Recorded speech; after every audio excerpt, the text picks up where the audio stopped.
झारखंड सरकार में 12वां मंत्री एक बड़ा अपशकुन है। क्या 12वें मंत्री की नियुक्ति झारखंड कैबिनेट के लिए खतरे की घंटी है?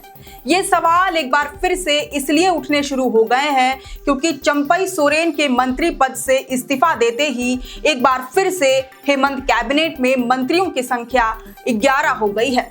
चंपई सोरेन पर जल संसाधन और उच्च शिक्षा मंत्रालय का जिम्मा था, जिससे उन्होंने निजात पा लिया है।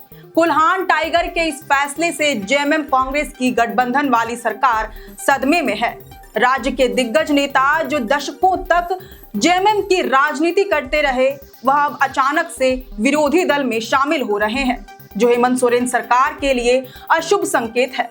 तो क्या 12वें मंत्री के नियुक्ति के साथ ही हेमंत सोरेन सरकार पर खतरा मंडराने लगा था?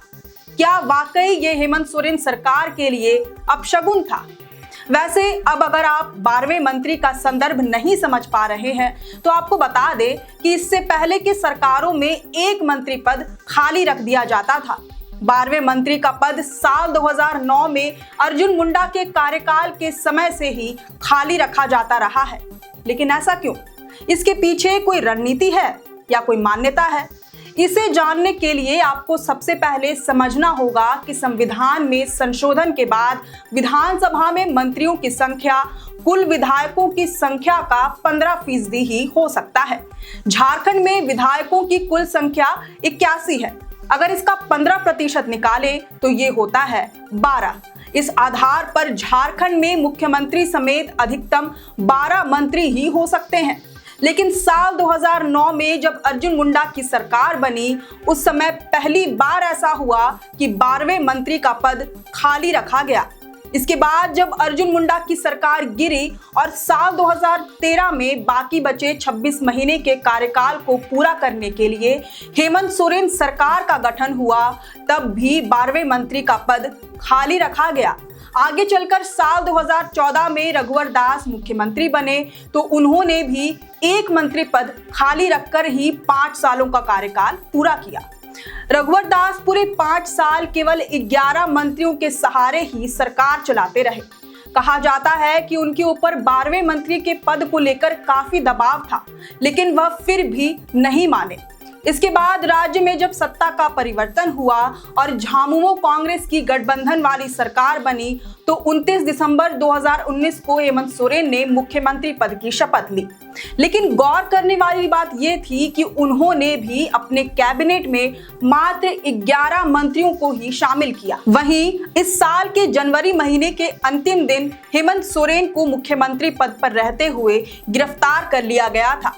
इसके साथ ही फरवरी की शुरुआत में चंपई सोरेन की सरकार का गठन हुआ और चंपई सरकार में भी एक मंत्री पद को खाली रखते हुए कैबिनेट का विस्तार किया गया था, जबकि बैजनाथ राम द्वारा 12वें मंत्री पद की शपथ लेना तय माना जा रहा था, मगर अंतिम समय में उनके नाम को ड्रॉप कर दिया गया। अब इतना बड़ा फैसला महज एक इत्तेफाक तो नहीं हो सकता। तो आइए जानते हैं कि 12वें मंत्री का पद 14 सालों से खाली क्यों रखा जाता रहा है। कुछ राजनीतिक विश्लेषकों की माने तो जब कभी 12वां मंत्री बनाया गया, वह सरकार अपना 5 साल का कार्यकाल पूरा नहीं कर सकी।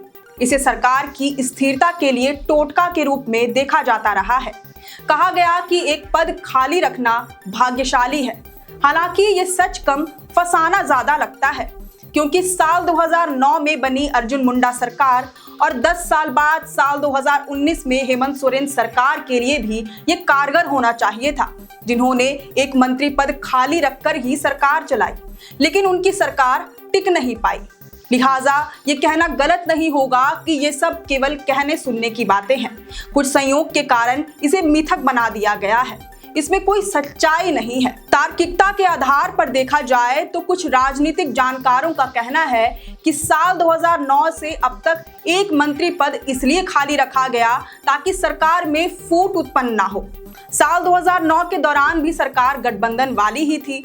11 मंत्री के बाद 12वें मंत्री के लिए घटक दल अपनी अपनी दावेदारी पेश करने लगे थे, इसलिए एक पद को खाली रखना ही उचित माना गया। वहीं साल 2019 में बनी हेमंत सोरेन सरकार में भी राजनीतिक स्थिरता के लिए ही 12वें मंत्री का पद भरा नहीं गया। झारखंड मुक्ति मोर्चा के नेताओं के तर्क के मुताबिक 30 विधायकों वाली पार्टी झामुमो का 12वें मंत्री पर सीधा अधिकार है, जबकि कांग्रेस के नेता विधायकों की नजर में इस पद पर उनकी दावेदारी मजबूत है। ऐसे में महागठबंधन के सहयोगियों के बीच किसी भी तरह का विवाद ना हो, इसलिए एक मंत्री की कुर्सी खाली रखकर सरकार का कार्यकाल पूरा करने का प्रयास किया गया। इसी रास्ते पर चंपई सोरेन की सरकार भी चली, लेकिन जुलाई में हेमंत सोरेन की 3.0 सरकार ने 12वें मंत्री की नियुक्ति करके सबको चौंकाने का काम किया था।